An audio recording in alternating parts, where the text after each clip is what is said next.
what's going on there? Why would that be? All right, from an economic perspective. We know from a biblical perspective. What about from an economic perspective? Well, there's a lot I could say there too, but I'll try to stifle myself somewhat here. One of the main things we say is a cause of environmental degradation is what we call externalities. And you can take that home and wow your friends, all right? Externalities. The idea is if I come in here with my big stogie, I don't smoke, that's the idea. Come in here with this big stogie, right? About that big around, and I light the thing up, and I'm just enjoying my cigar. It is just wonderful. I feel great. And meanwhile, in the front row, various shades of green, and getting less bilious as you go back, but nevertheless, you can just see it, you know, people suffering. But hey, I'm having a good time, right? Now, when I go out and I buy that cigar, the price of that cigar, I'm willing to pay for that cigar what it gives me. So I'm willing to pay up to $1 for this cigar. Well, it's a good cigar. But I'm not going to take into account all the costs that you are paying for the fact that I'm smoking. So the benefits are my benefits, but to say the benefits to society, maybe even negative for my smoking it, but I'm willing to pay a lot of money for it, and so the cigar costs $1, and when it's worth to society, it might be negative 3 cents. So because we don't take into account all the costs and the benefits of goods and services, our market system is skewed. The prices don't move people in the right way. Now, Adam Smith, in his book, The Wealth of Nations, was the first one to talk about this. He was a radical. He was a revolutionary in his time. There was no market system in his day. This is not the economic system he grew up in. He had a vision for what an economic system could be, and he wrote this manifesto called The Wealth of Nations, and because of his book, it changed. Because of his book, it changed. Right? And we now have what we have today. But he presupposed in his book that he wrote before The Wealth of Nations, The Theory of Moral Sentiments, he assumed that people would be moral. He laid out the whole moral philosophy. And he said if people act in a moral fashion, then when you turn the market loose, you will get the invisible hand of prices will move everything so that what I do is for the best of society. Then the atomistic individual is okay. But if people are immoral, and he wasn't a very optimistic person in many ways, he said, then you won't get these results. He was very suspicious of business people, which is ironic considering how much business people quote Adam Smith. He was very suspicious that wherever 2 or 3 business people gather, they will conspire to restrain trade. Okay? He presupposes morality. Now, why is it then that we allow these externalities to happen? First of all, we don't really care what happens to everybody else. So I won't just pay in accordance of what it's worth to me. You all can just lump it. Okay? So that's a problem. First of all, we're not acting in a moral fashion. Second of all, I think we're ignorant. We didn't know, most of us, that marshes made a difference. So I can just destroy it and I don't have to worry about it. Okay? Or some of us knew and we just didn't care. Just didn't care. Or we thought, I can destroy the marsh, but it's just the marsh anyway. Failing to see the feedbacks that this is going to have on the people of New Orleans, for instance. Maybe if they'd known, they might have cared then, but they didn't care about the marsh. They might have cared about the people of New Orleans, but maybe not about the marsh. So there's a lot of ignorance. A lot of ignorance out there, as well as perhaps a lack of caring. So this doesn't matter.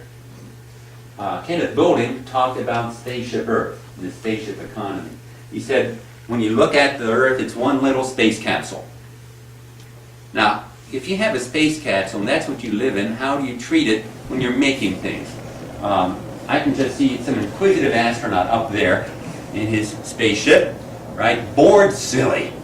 You know, you put a creative person up there and all he gets to do is sit there and look out. You know, and it gets, well, gee, I bet I could make a widget. You know, I don't need that cable.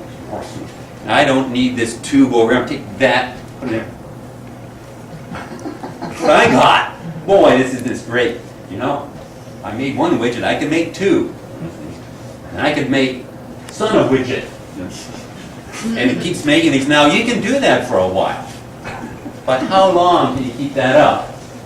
chances are you're going to start running out of food because the algae tank you have there growing food for you, you happen to pull the grain out of it, and you happen to pull the thing that dispenses the nutrients into it, and the algae start to go. But you got this great widget over here, but guess what, buddy?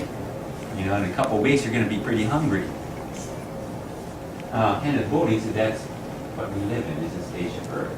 We just haven't been very wise and very thoughtful in our pulling these things out to think about what's going to do when the other systems start to go. And I think Hurricane Katrina is a wake-up for us. We start to see we've been pulling too many things out without thinking about it at all. We live in a little tiny itsy-bitsy world. And we're dependent upon these life systems for our life support. So even if we don't care about them, we ought to care about them just because we depend on them. We just depend upon them. And what we do affects them.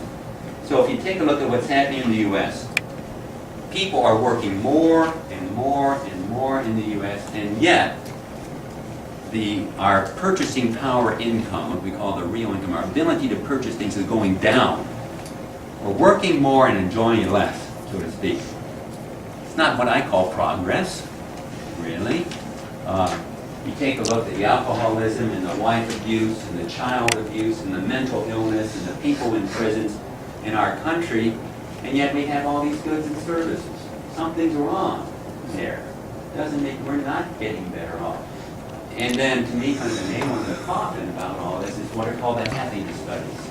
There's huge literature now out on what's called the happiness literature, and it comes out of psychology, it's coming out of economics, in particular those two.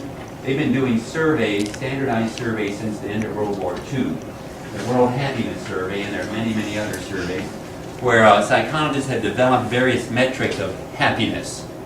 Not just I feel good, but they're trying to be far more precise and far more sophisticated about what we mean by happiness. They have various measures, and they've asked people over the years, how happy are you? Okay?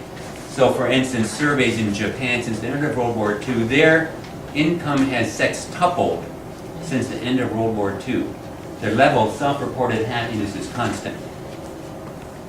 And you find that same result in developing countries and developed countries over and over and over again. There's almost zero correlation between people's standard of living in terms of ability to buy goods and services and their happiness. Zero. Now, if people have nothing, yes. When really people are poor, raising income makes a big difference for them. But after a minimal level of income, that's it. So when you think about it, we're tearing all the things out of our space capsule so we can have more and more widgets, so we can be no more happy than we were before. And does that picture make any sense? I don't think so. You know, and I think it's a huge explanation for kind of what's going on here. We're just going down the wrong road. So what do we do?